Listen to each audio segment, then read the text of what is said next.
Welcome, everybody. My name is Robert Bonney. I lead the Bipartisan Policy Center's Farm and Forest Carbon Solutions Initiative. I'm glad you could join us today. I think we have a great program. So let me first tell you a little bit about this initiative. I'm going to talk a little bit about the subject we're going to discuss today, and then I'm going to introduce our panelists.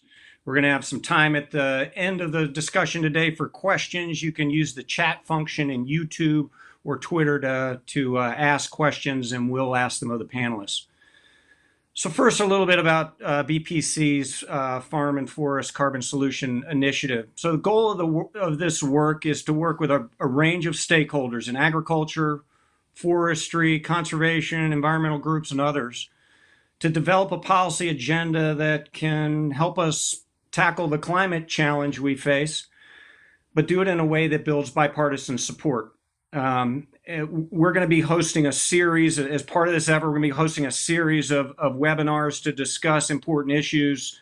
We hope to clarify issues, provide some good discussion, and help point towards a bipartisan roadmap that can help policymakers in Washington find an agenda that works for the climate, but that works for rural stakeholders as well.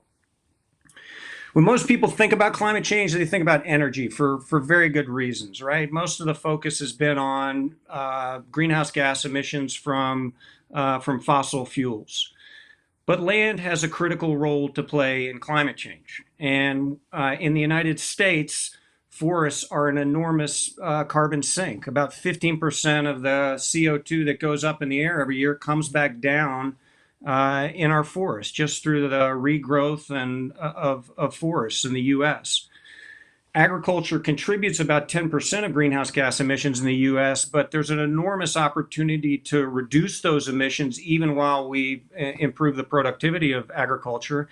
And importantly, we can sequester carbon through improved soils management, grassland conservation, a variety of practices.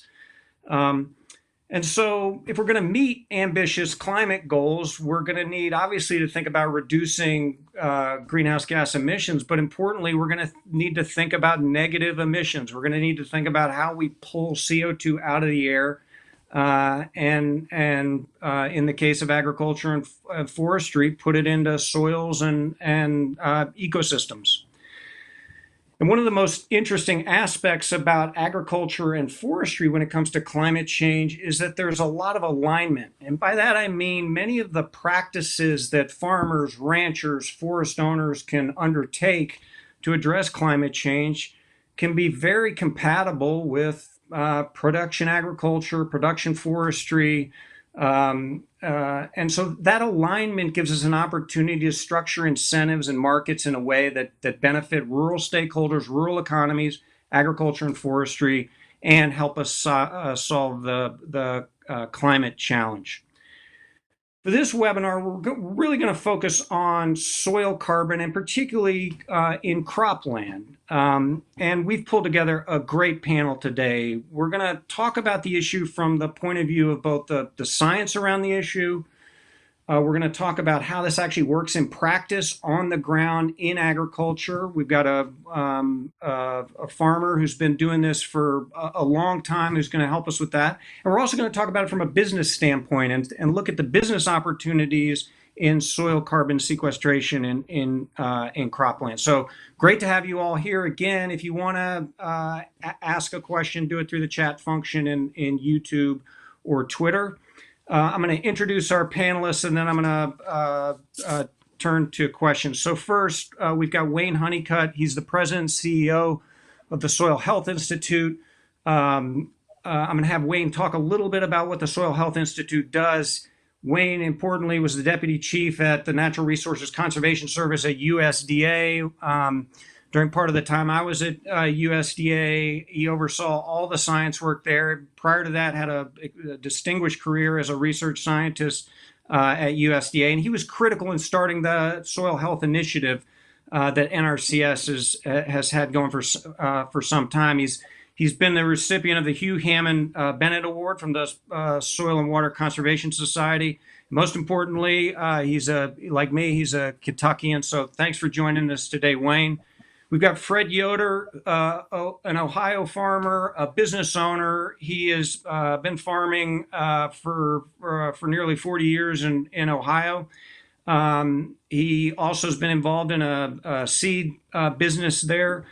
But Fred is known not only in the United States as a pioneer in soil health and carbon sequestration in agricultural lands. He's known internationally as well.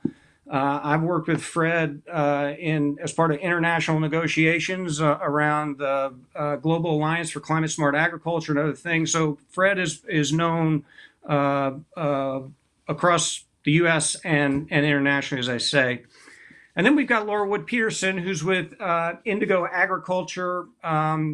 She's the senior government relations there.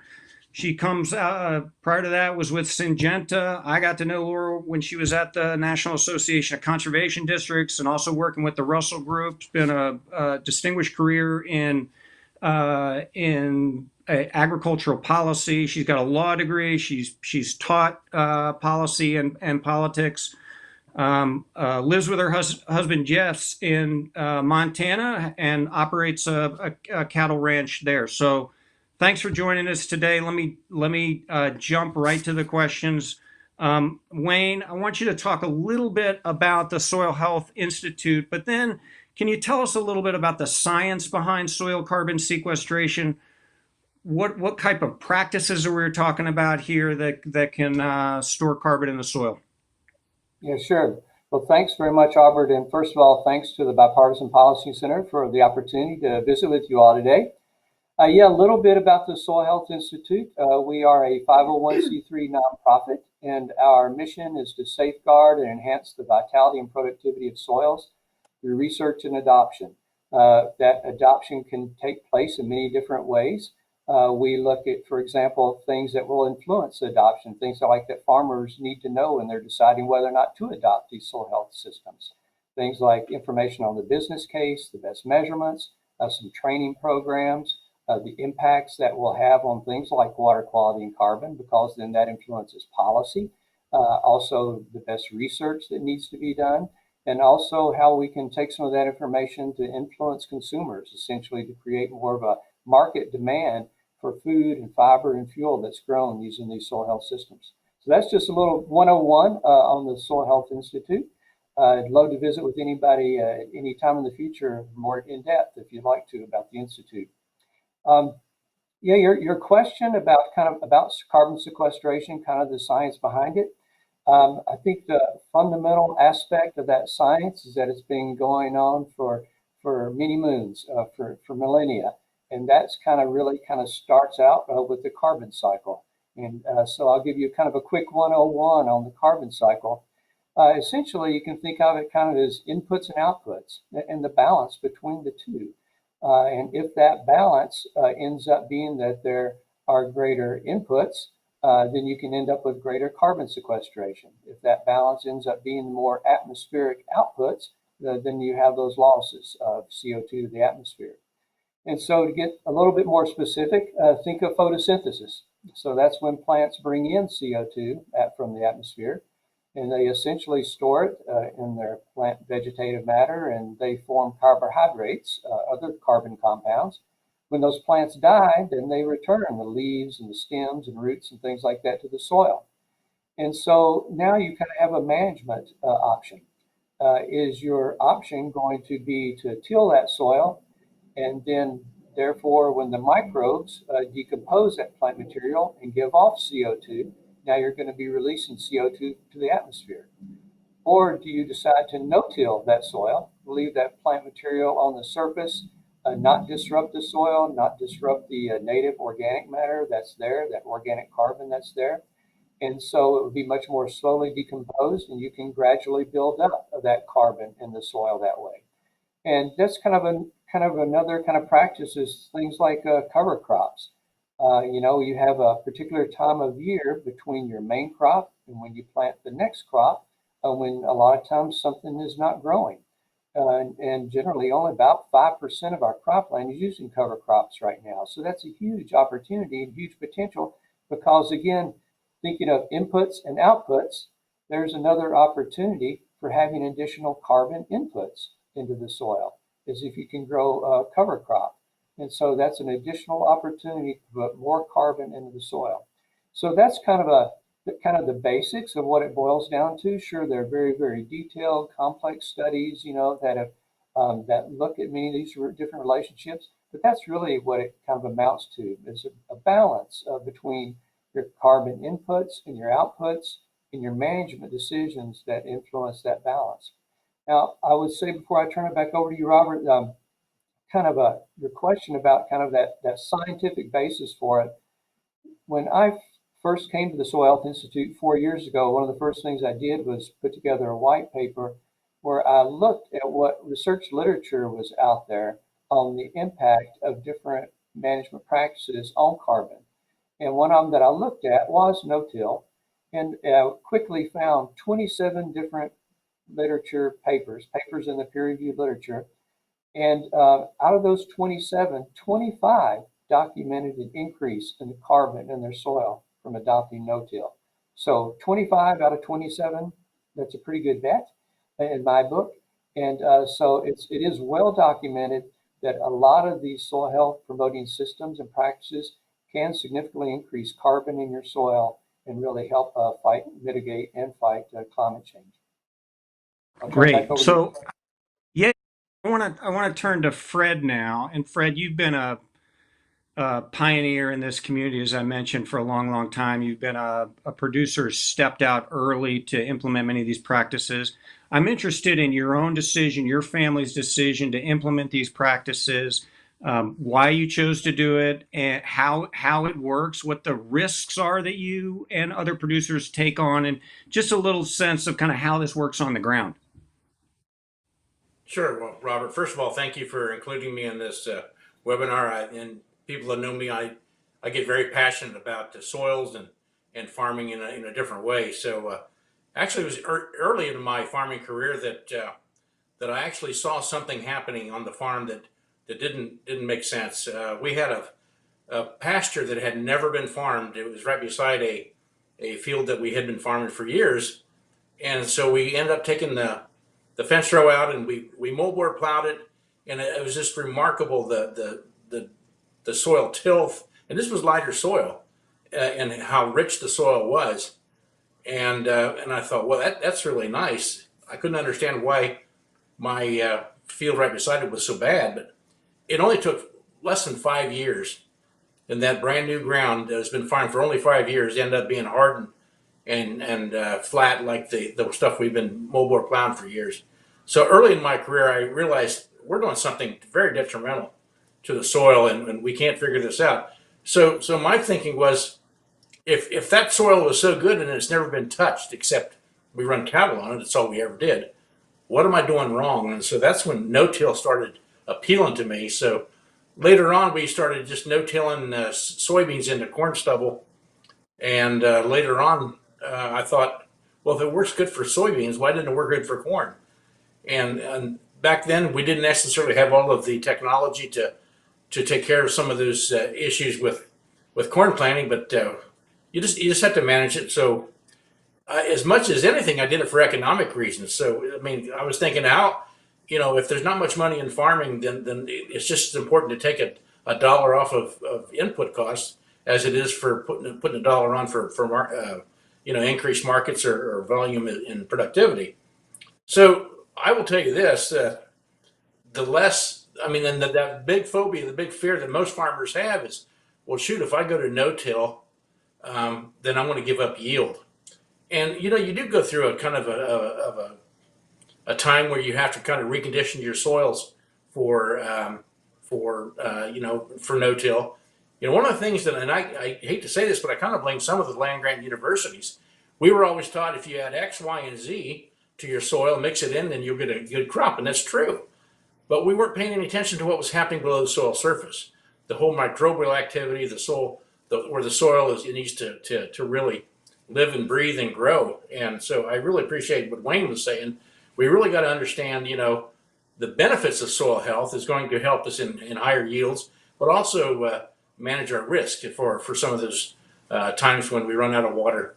So basically, if you give me give me a farmer and get him to go 3 to 5 years in no-till, I'll have him for life, because by that time you've given a chance for the ground to recondition itself, and the microbial action picks back up, and you start building that organic matter because you're sequestering carbon and not releasing it. You know, as a young man, when I was plowing for my father, I used to love farming, plowing without a cab on the tractor, and I could just smell that dirt. It was just it was almost like it was just an enticing aroma. And I realized later on I'm releasing carbon. That's why it smells good, and that's why we get a yield increase. But it's just like stirring the embers of a fire. Eventually, that it burns out, and then you lose. And so that's what we have to do to put those embers back and keep them in place, and make sure that we go ahead and grow that soil health rather than spend it. So give me 3 to 5 years, and I'll get farmers to stick with conservation tillage. Great. So we've gotten some of the science, we've gotten some of the practice. Laura, Indigo is looking at ways to monetize this, to provide to find value in carbon sequestration. Can you talk a little bit about Indigo's model and how soil health fits into it? Yeah, thanks, Robert. And I would echo, it's so great to be here today with Wayne and Fred, and appreciate this conversation. Having grown up in agriculture, I think advancing soil health is a way of doing business that's increasingly important. And Indigo is leading a means for ag to contribute more meaningfully or differently as a climate solution. So we're an ag tech company.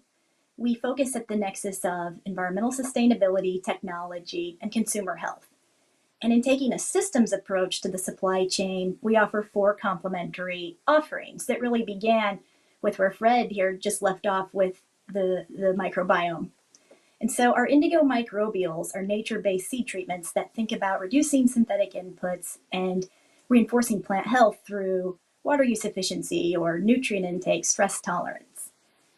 Our second offering is Indigo Marketplace, which connects farmers with a broader network of buyers.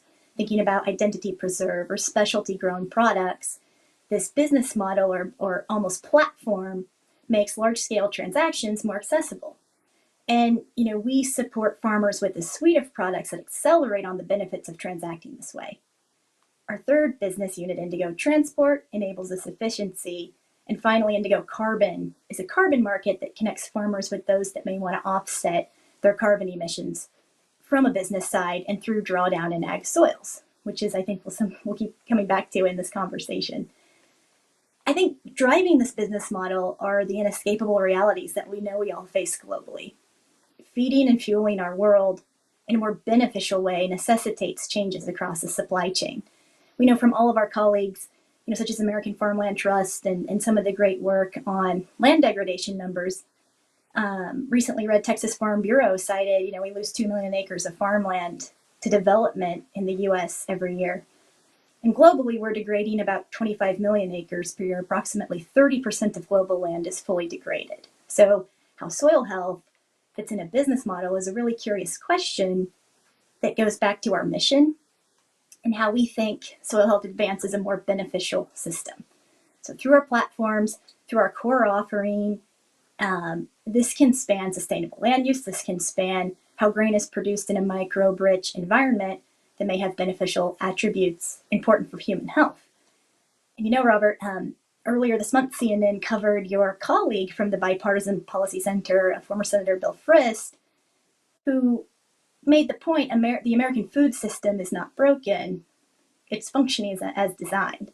So when we optimize for efficiency rather than resilience, we've had some benefits in efficiency, but farmers aren't necessarily economically better off than they were in 1975, and our net farm income is really difficult right now. It's very low, and our consumers have to be looked at in terms of consumer health and those outcomes there. So we think of distinguishing between optimizing production and maximizing production.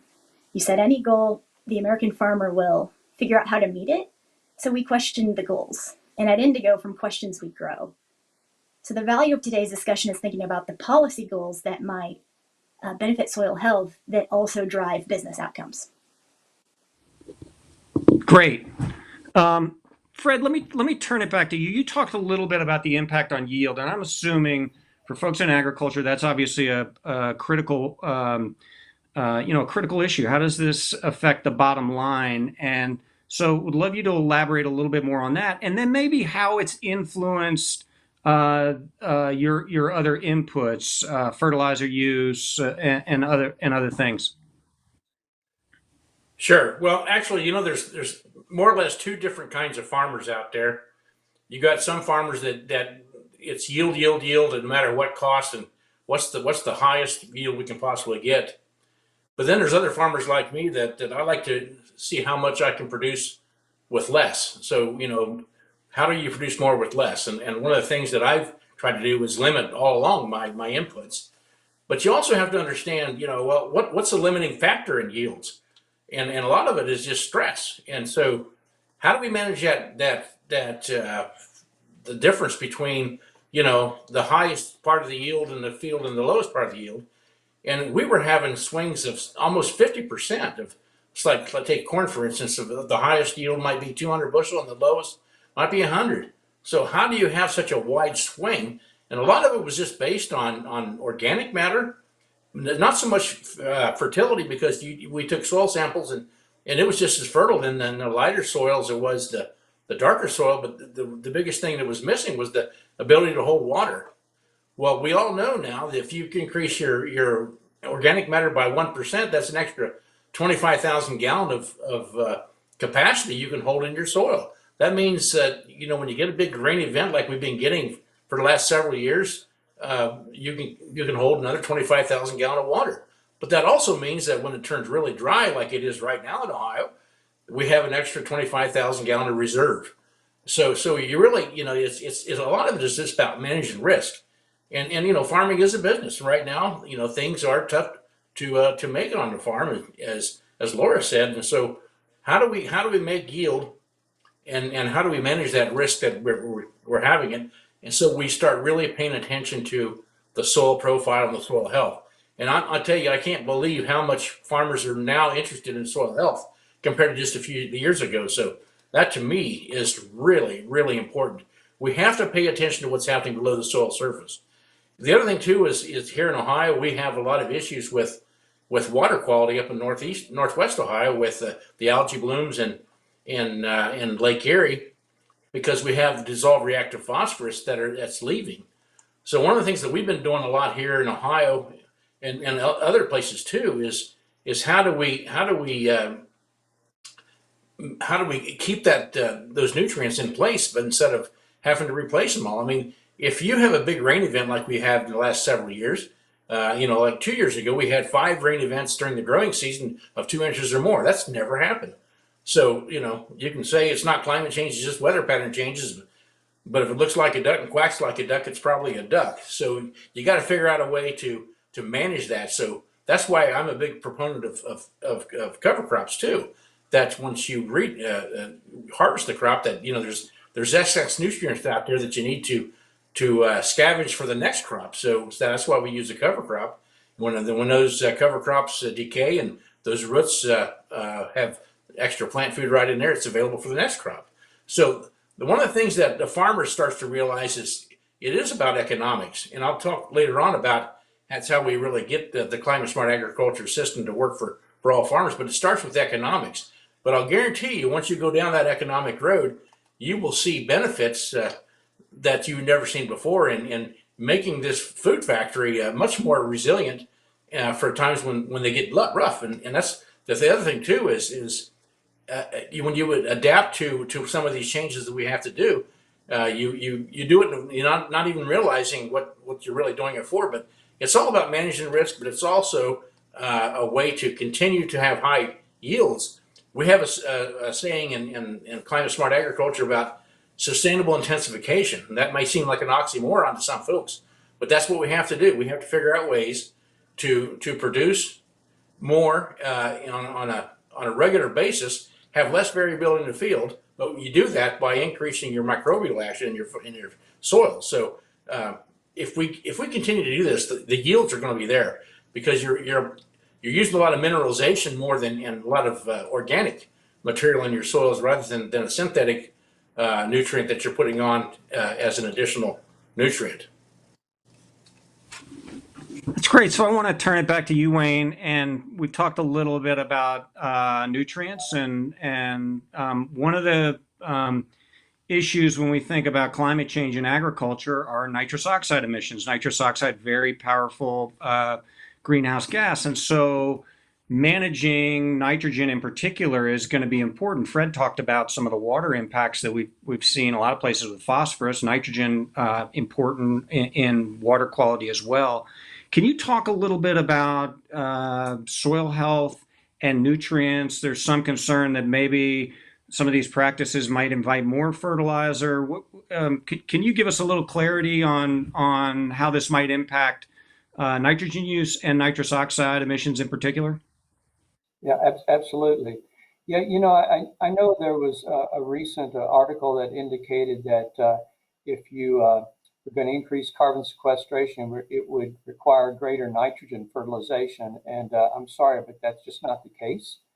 Um, it is true that microbes in the soil, they do all their best to maintain a balance between the amount of carbon that's in their bodies in relationship to the amount of nitrogen that's there. But when they have like a carbon-rich substrate like straw or something like that that they're feeding on, that does not mean that you should fertilize with nitrogen for them. You do not fertilize the microbes. Instead, because what they will do is they will then scavenge the soil for loose nitrogen. They essentially, it's a process they call immobilization. It's a well-known, documented process. And so you do not need to fertilize for the microbes. So having increased carbon sequestration does not require additional nitrogen fertilization. It is also true, though, that this carbon, when it's tied to things like nitrogen, when you get a more healthy soil, more biologically active soil, the microbes will feed on that carbon as their energy source and release things like nitrogen and phosphorus that's tied to that carbon. And so that's one of the sources of the reductions in inputs that Fred was describing, is now you may be able to basically rely on some of that enhanced nutrient cycling within your soil and be able to reduce your inputs. And so that's one of the great opportunities.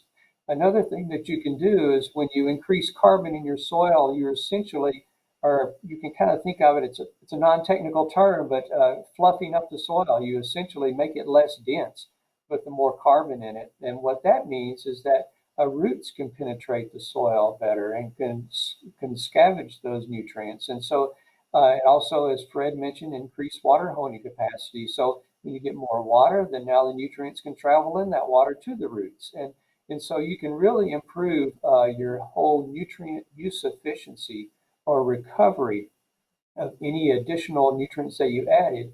You can really enhance that recovery or that use efficiency by the crops when you improve soil health. And carbon is not the only content, of soil health, but it is definitely a very key determinant and influencer on soil health. Can you talk just briefly about how we measure soil carbon? If from a policy perspective, if we're thinking about making investments in these types of things, is this measurable? What kind of data do we have? And then I want to turn to Laura to talk a little bit about how Indigo uses data in their work. Yeah, we've actually been measuring carbon for decades. They're really well-established methods for it. There's a method called a combustion method where, essentially bring the sample to the lab and that combusts it at a very high temperature and analyze the carbon that's in there.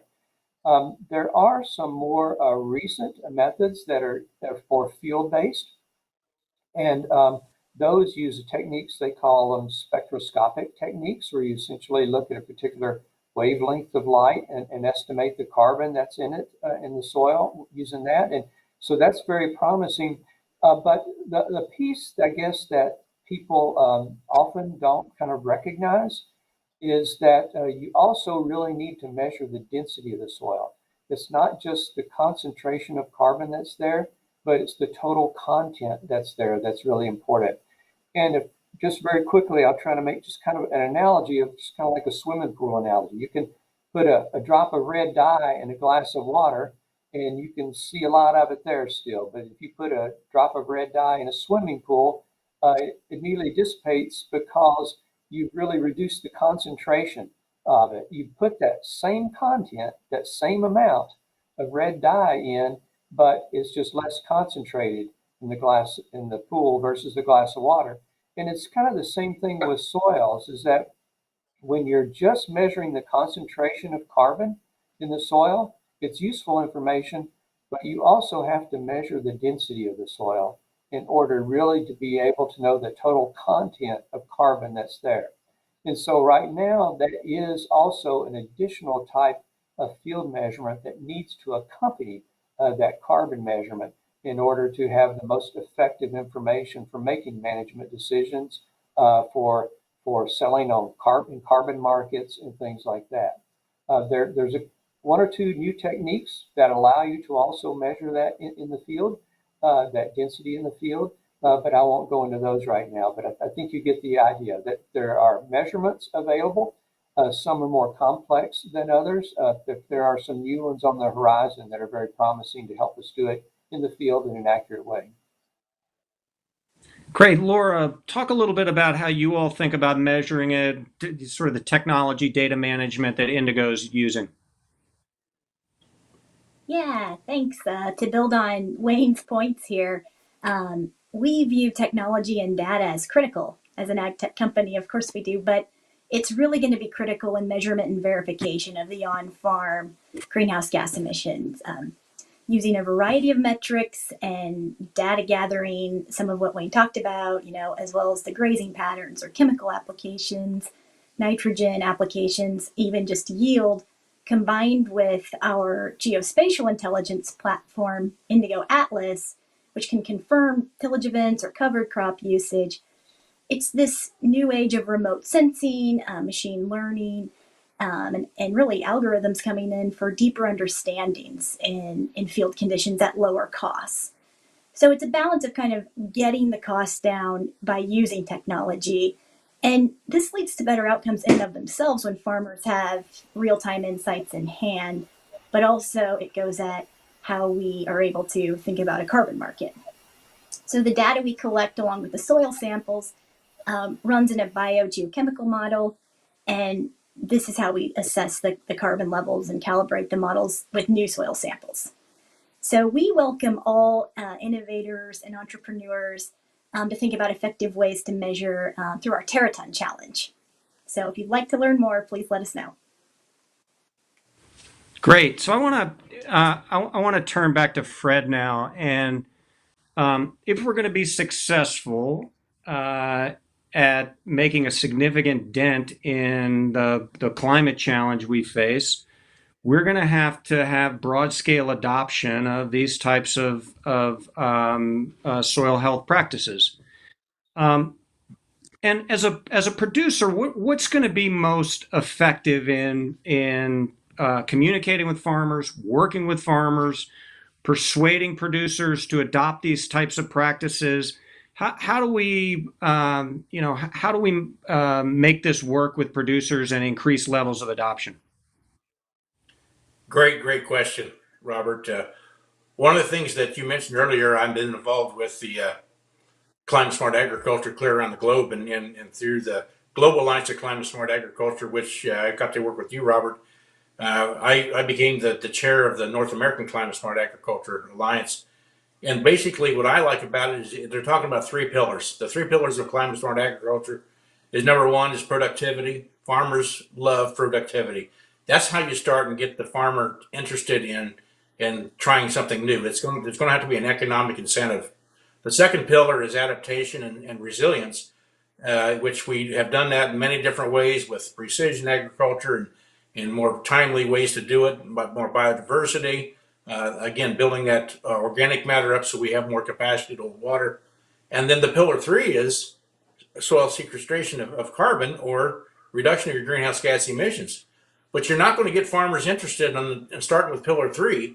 You got to start with pillar one. When you get pillar one and you get more productivity by certain measures of increasing your soil health, and then you learn to adapt and you have all those tools in the toolbox. So if you do have adverse and challenges come to you, you have those tools that you can do. And then all of a sudden, guess what?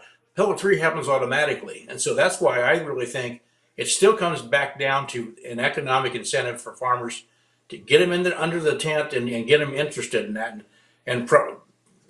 Sequestering carbon and maybe getting paid for it, like Laura's company is doing and others are doing, I really do believe is going to be the key. My son often says, farmers are notorious for overproducing. Where we have a glut of corn, we have a glut of soybeans, a glut of wheat. Can you imagine what we do if we were all in charge of growing carbon and putting it and getting paid for carbon? Why we would definitely overproduce. We would have carbon sequestered like we've never seen before, especially if you decouple it from the price of the commodity. In other words, make carbon another commodity. I think you'll see a lot of farmers switch instead of the tillage system that they're on now. So that's how you really get it. Because the other thing I mentioned earlier about resilience in your fields, you got to get rid of the wide variance in your field. Like a 50% gap between the highest producing acre and the lowest producing acre is not acceptable. You have to get that down to maybe 20%, something like that. But the other thing you can do as you go through this, as you produce more organic matter, you can reduce your nitrogen application.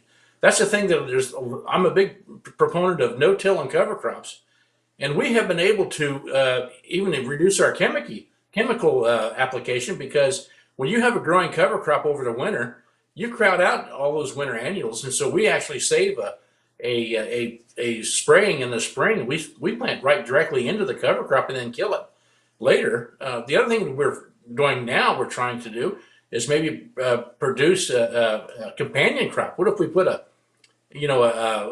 some type of clover in there, so we can actually have a companion crop, and then maybe we have to delay our corn planting, like most people don't like to do in the conventional world, but it might be more successful if you plant your soybeans maybe you first and plant your corn later. Let that companion crop go, and you can reduce your nitrogen application by 20 to 50%. So I'm all about finding ways to do more with less, and I really think that as farmers find success after success on their farm, they're going to continue to do more. But again, it comes back to that economics. You show a farmer that by putting the no-till and cover crops that he can save the loss of nitrogen or loss of phosphorus or loss of any kind of nutrient.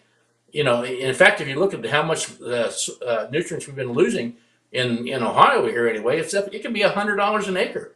All of a sudden, a farmer takes notice of that, and okay, I can save $100 of input costs if I just do some of these practices.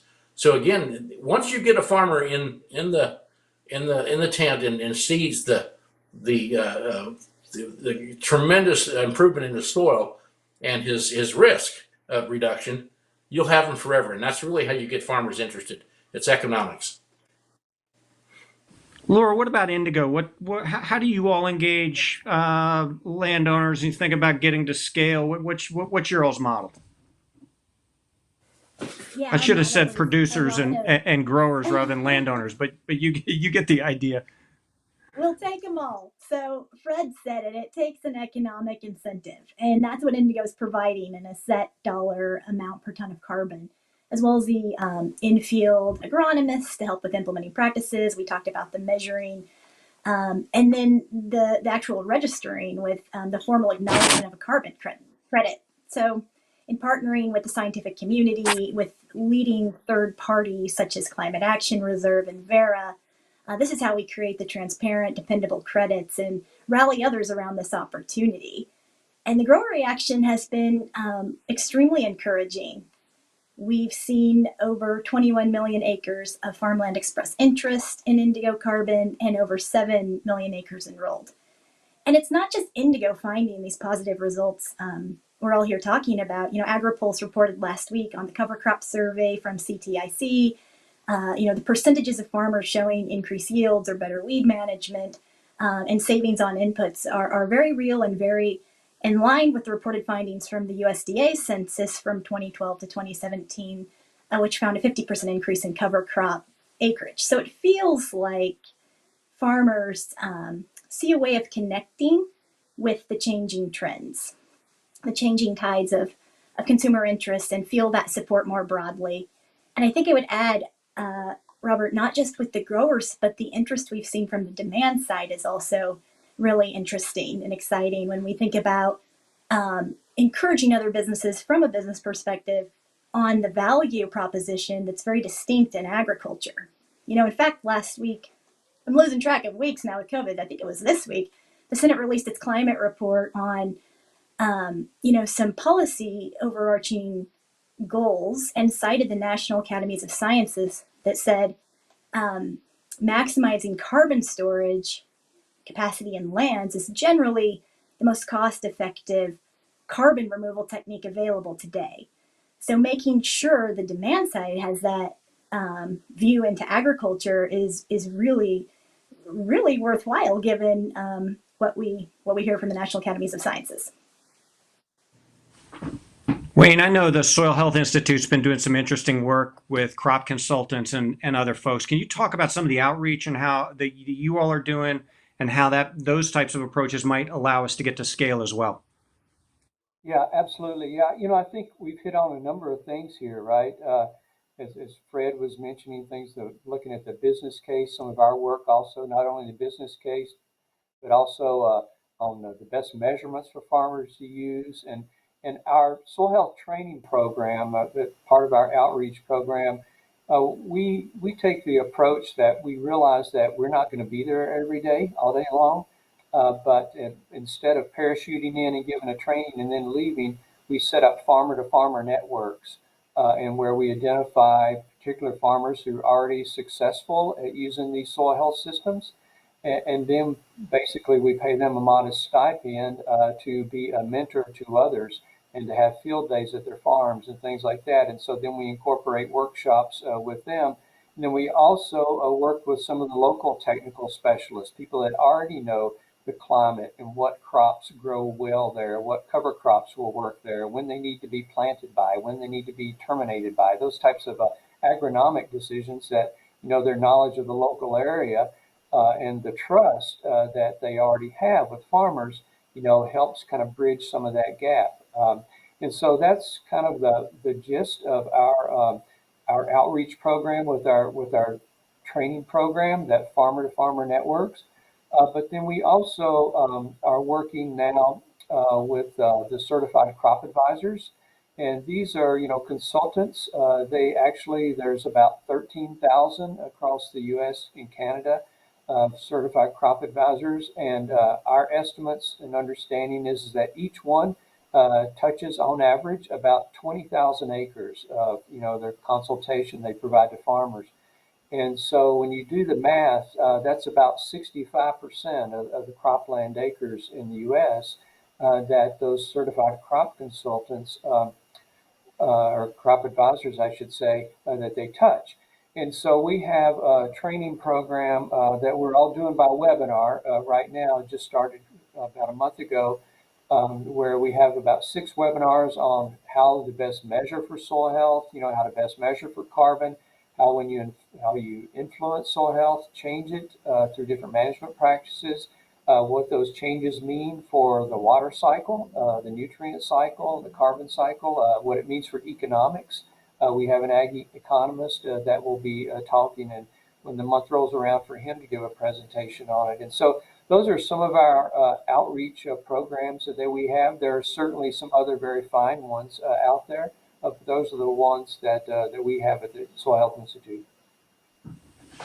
So I want to turn to policy now and get your all's recommendations around policy. I want to remind folks that they can ask questions through the chat function on YouTube or Twitter. We're already getting a bunch of really good questions, which we're going to get to right after the policy question here. Laura, as Indigo looks at federal policy, are there things that Congress can do to advance soil carbon sequestration that would be beneficial to the work you all are doing? Yeah, Wayne just spoke to the diversity of perspectives covered today, and we view bipartisan leadership the same way. So, building on the testimony heard at the June 2020 Senate Ag hearing on the Growing Climate Solutions Act, we urge Congress to expand on the bipartisan leadership of Senators Braun and Stabenow and Congressmembers Spanberger and Bacon. This bill establishes a third-party certifier program, in addition to other things that might feel like small steps, but that are clearly very big steps because of the bipartisan nature of the work these senators are leading. And I think what they're doing is broadening the playing field for the climate ag discussion and growing the community so that we will have the political will for whatever happens in terms of a climate bill.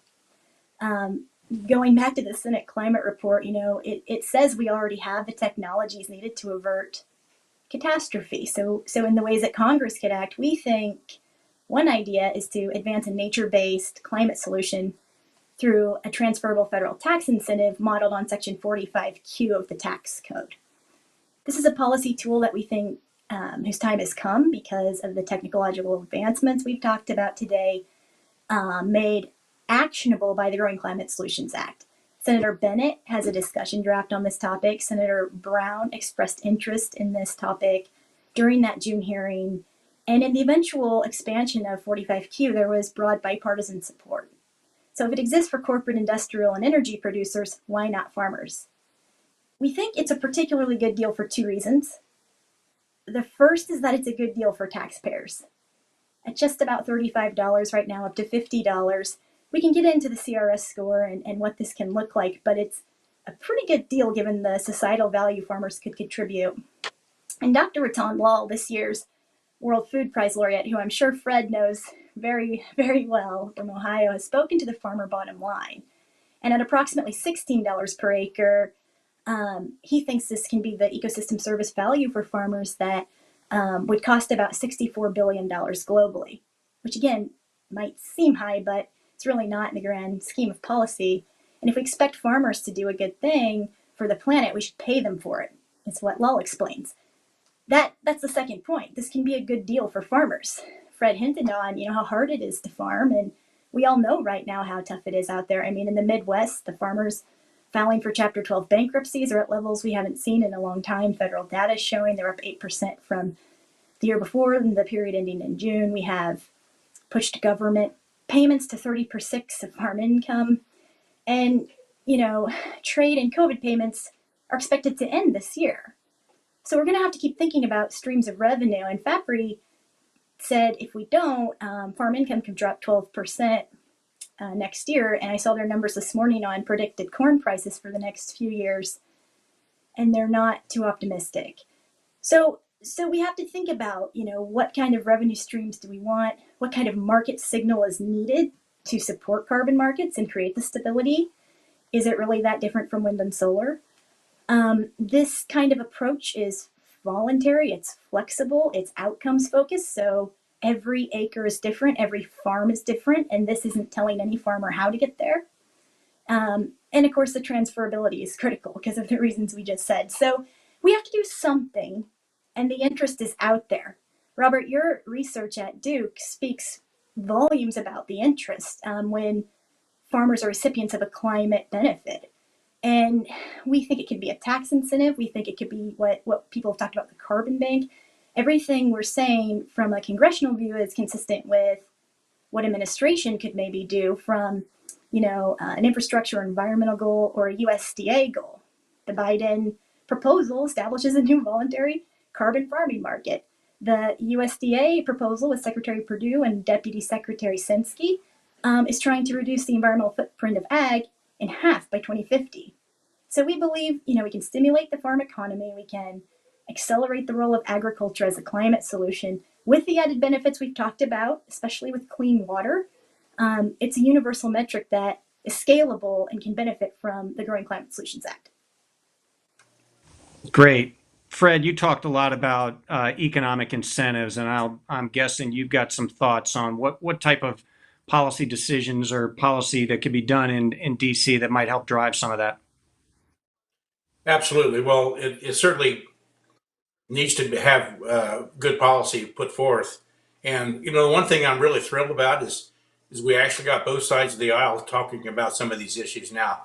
I was around during the whole Waxman-Markey deal, and it didn't go very well because of the whole attitude of additionality and permanence and things like that. But we need an enabling policy to make some of these things happen. And right now we got some legislation in front of us in the Senate to maybe start the process.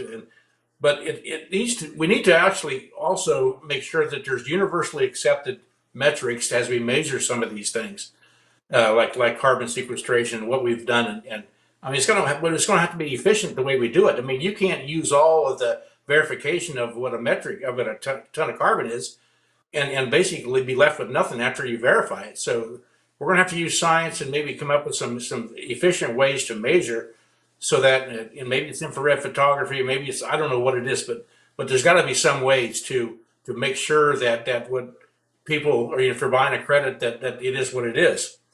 But I'd also love to see some sort of safe harbor provision put in some whatever the bill was for farmers, because a couple of years ago we ran into the issue of people planting cover crops and maybe being felt like they were going to be thrown out of their federal crop insurance. We got that fixed, but we just got to make sure that they complement each other. So again, give a farmer a chance to make things better. He'll figure out a way. Farmers are very notorious for being efficient, figuring out simple and better ways. So let's turn them loose and see what we can come up with. But there needs to be that economic incentive, and farmers will be there. Wayne, I want you to, before we turn to the audience, just talk a little bit. If we think about investments in research and the science monitoring, are there things there that you would recommend to policymakers? I guess I'll put it this way. It seems that folks are understanding, they're valuing the fact that we can increase carbon sequestration in our soils, but there seems to be little recognition for the fact that there are different carbon sequestration potentials for different soils. And I really feel like that needs to be, that's kind of a fundamental gap that we have right now, is that that valuation, establishing what that carbon sequestration potential and therefore target is for all of our primary agricultural soils. It doesn't have to be done for every single one. We at the Institute, we know how to group them, for example, and the similar soils having similar properties and similar genesis of how they're developed. They can be grouped together so you can assess what those targets are. And that's a way that now a farmer will know how far he or she is along that continuum to achieve that higher level. And so I feel like that's a real kind of fundamental piece of research that needs to be done. Others, we already talked about more accurate, efficient, cost-effective ways of in-field measurements for carbon. And then there's something that's kind of been hit on a number of times is more information on the business case. One of our projects is interviewing 125 farmers across the country and evaluating the economics of soil health systems and on their experiences. But that 125 sounds like a lot until you distribute it around the U.S. and realize California has 400 different kinds of crops. I mean, that type of information also, we just need that type of information to really help drive adoption too. So those are some of the ones that I would highlight, Robert. Great. So let me turn to some of the questions we've got in the audience. We've got a bunch of good questions. I might beg your all's indulgence to maybe run a few minutes over our hour mark. One of the questions that folks are asking about is about transition, and the transition that you talked about, Fred, sort of the 3 to 5 years to adopt these types of practices. And I guess I'll throw this to you, Fred. Are there things we could think about, policy mechanisms, other things to help? Is this a farm conservation program thing that we could help producers with that transition? Well, it could be, but you just got to figure out how a farmer thinks. And one of the things that you start with is what kind of equipment do you have at home? What do you got sitting in the farm barn that you could use? The way farmers adopt things earlier is if it's easy, or if it makes good efficient sense to do it. There's a lot of farmers today that have these vertical till machines. We put an air seeder on ours, and it's very quick. It's we can seed 40 to 50 acres an hour, and so that's one way that you can get farmers to try something. Take inventory of what you have, and utilize that. And again, go back to make sure that there is no harm. That if you are signed up in a different um, uh, uh, government program, that you don't kick yourself out by doing a certain thing that you're not doing in something that doesn't give you harm. The other thing too is just you got to just again talk about the potential if you and you have to build on that potential. I talk to farmers and talk about their soil as their 401k. Everyone today, including your banker, and that's another thing too, is you got to get your banker convinced that this is the right way to go. But you got to look at your soil as your 401k. You're not going to get a return on investment in 6 months or a year, but you are going to get it in 5 years or 10 years. You're going to see really great advantages later on. The longer you do it, the more you do it, and each and every crop that you grow, you're sequestering carbon. So you continually go down this system and change, then you're just going to continue to make your soil better and better and better. And that's what it's going to appeal to a farmer is you got to start this system. You can't do it 1 year and then get out. And that's one thing that really concerns me with some of the possibilities today. And I don't really know what they all are, but some of them that are coming out that you can't be participating in cover crops and no-till in order to qualify for that. And I think that's a big mistake because you're going to see farmers that are going to be tearing things up so they can qualify for a credit later on. That's not well. I wouldn't touch my crop for nothing. I don't care whether I would pass on a payment or whatever. But once you start down this, you start really you have a different relationship with your soil than you did before. So those are some of the things you got to look out for. So we're getting a number of questions around monitoring, and one question from Catherine Chen. Hope I got your last name pronounced it correctly. How do we get monitoring done cheaper and quicker? And I might first throw it to you, Wayne, and then Laura, see if you've got some insight on that for the work you're doing as well. Well, I think that you kind of have to decide first kind of what you're willing to accept in terms of levels of uncertainty. It's that boots on the ground samples out of the soil and measure it in the lab that will give you the most certainty, but also at the higher cost. And but then there are others that you can monitor remotely, with satellite images on whether or not particular practices are in place. And then you can use models to help you predict what those changes in carbon are based on those practices that you see in place. Things like, is there tillage or no tillage? Are they using cover crops or not? Are they harvesting the corn just for grain? So you have a lot of residue returned to the soil, a lot of carbon therefore returned to the soil, or is the corn being harvested for silage, meaning they're cutting and removing most of it, and so all those types of management things can be, or decisions can be monitored remotely, and therefore you can do it relatively inexpensively if you are willing to accept that you're not having a measured output, but you're having a modeled impact.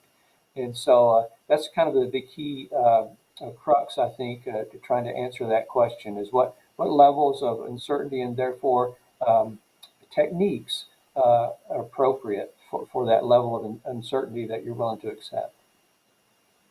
Laura, anything you want to add on kind of monitoring costs and how we make this easier and cheaper for producers? I think Wayne hit it. The only thing I think I would add is that the more that platforms are able to talk to each other, the more open source, the more RMA and FSA and NRCS data is able to be used. And again, protecting producer privacy is always central to however data is used. But I think that the more data going in, the more machine learning has a role here. Great. I've got one question, Wayne, and I'll throw this to you, and then others should chime in if they've got thoughts on it. But there's a question about biochar and about the potential role of biochar in these systems. Can you just quickly say what biochar is, and then sort of your organization's views towards biochar and the opportunity? Yeah, so biochar is, it's essentially I guess I look at it as kind of another amendment. It's very carbon rich. It's different than compost, but I kind of would put them in the same way. Is that it's something that you would be another input that you would bring into your farm, and that then you would apply. It's very effective immediately, with increasing your carbon, because that's what you're doing. You're adding carbon. And so with similar kind of to compost, there's a lot of benefits to increasing water holding capacity, nutrient availability, what's called cation exchange capacity, things like that. So you can really most immediately improve the health of your soils, chemically, physically, and biologically. But there are other ways that you can also do it, which are, kind of what every farmer has under his or her control, that doesn't necessarily require additional purchased inputs, except for maybe seed, cover crop seed and things like that. And so, there you can still get there. You can still climb that hill. It depends on what path that you take to get there. But you can also use rotation crops where you're returning a lot of residue to the soil, you're protecting the soil, use no tillage so that you're not disturbing the soil. So you can build up your carbon, bring in more carbon through cover crops, things like that. If you have animal manure, if you're prescribed grazing, and therefore, you're adding more manure to your soil that way, and being religious about how much carbon you're removing from the grazing and things like that, then that is another path that you can also get there to improve soil health. So I want to close on one question to all of you, just about thinking about. We've talked some about sort of outreach, whether it's crop consultants or farmer to farmer work, or Indigos, the business model. This idea of kind of how do we deliver this stuff. Wayne, you worked for NRCS, wonderful agency, but NRCS isn't going to be able to do this all on its own. It's not going to be able to deliver the technical assistance in and of itself. We're going to need to figure out, how do we tap into those existing networks? How do we whether it's businesses or state departments of agriculture or farmer to farmer, each of your thoughts on how do we think about this in policy? How do we take advantage of those existing networks and build on what's already out there without thinking this has to be just an NRCS or just a government thing? Fred, I'll start with you. Well, great point, and I think it's going to vary depending on where you are located. In some states, the extension is very, very active. I think they would play a significant role in this. Other places, I think there's a lot of certified crop advisors that would be very good to do this. NRCS has great people, but they don't have the manpower to do this. You're right. It needs to be contracted out to ones that can do this. The other part is, and Wayne had a lot of great points about there is no one size fits all. I mean, you can, if you want to go and make it more efficient, you can do satellite imagery. You can do based on practices and things like that. The sky's the limit. There's not a one size fits all here. I think you're going to have all the tools in the toolbox. So depending on where you are, you call on your extension folks, you call on NRCS folks, you call on the CCA folks, you call on the soil and water conservation folks. There's lots of different strengths, but there's also different weaknesses wherever you go. But the main thing is do assessment of what you have in your community and figure out which tools you need and do them. But I think every single farm can benefit from this. Every single farm can be more productive if they get into climate smart agriculture and help produce new sequestration of carbon. We can all win with this, but there may be different ways to do it. Laura, thoughts from you on how we think about outreach from a policy perspective? Yeah, I think it goes back to the leadership that Senators Braun and Stabenow are providing in growing the community. There's existing infrastructure, as you've mentioned. There are conservation districts. Everything Fred said, I really agree with. There's also businesses outside of ag that can be brought into this conversation. and of course the international community. So there's no silver bullet to climate change in any industry, and it's the same for ag. It's going to be unique, and farmer to farmer is also really critical. We learn a lot from our fellow farmers and ranchers. So the work of the Soil Health Institute, the work of all the different academics and NGOs in this space too are important. So I really think it takes everyone, and I'm really happy to see the bipartisanship that is really seeking to grow this community to as big as we can. Wayne, I'm going to let you close us out on this question. Or, how do we design policy back in DC that unleashes the creativity and the entrepreneurship in these networks out there? Yeah, I guess I see it from a couple perspectives. One is I feel like that it's really critical. You asked me earlier about research and what research policies are there, but I feel like it's equally important that we look at the adoption level policies and really integrate them, really integrate the agencies, the different entities that are responsible for those two sides, and make sure each of them is at the other one's table when they're designing the research, or when they're developing the adoption policies. And I really feel like that because farmers are historically so kind of driven through independence and being an independent manager and the owner of their business. I just do feel like that to the extent all of this can be done on a voluntary basis with voluntary policies and not regulatory policies, that it will have by far the greatest success. And I really feel like that there are opportunities for incentivizing even beyond financial assistance for them for adopting these. I really feel like that it's kind of more of an information assistance of showing them how, when you increase carbon in your soil, this is what it means for building drought resilience. And so people now will then adopt it as a risk management tool, essentially, for their business. The same type of thing that also impacts yield stability, impacts their economics, as Fred has described. It even impacts their pest suppression. When you enhance soil health and some of these same practices that are used to build carbon, you can essentially increase biodiversity and reduce pathogen pressure. And so there are those types of opportunities. And I feel like that to the extent we can really quantify things like those yield stability benefits and now incorporate that into things like our risk management approaches, whether it would be, for example, a reduced crop insurance premium or a farm loan interest rate for somebody that now demonstrates they are a lower risk because their yield is more stable because they've adopted these practices. And so to the extent we can quantify that type of information and incorporate it into those types of policies, and those I see as really additional beneficial incentives that could really help with the adoption of these systems that are actually benefit the environment and therefore all of the public. Well, I want to thank each of you for joining us today. This is a great discussion.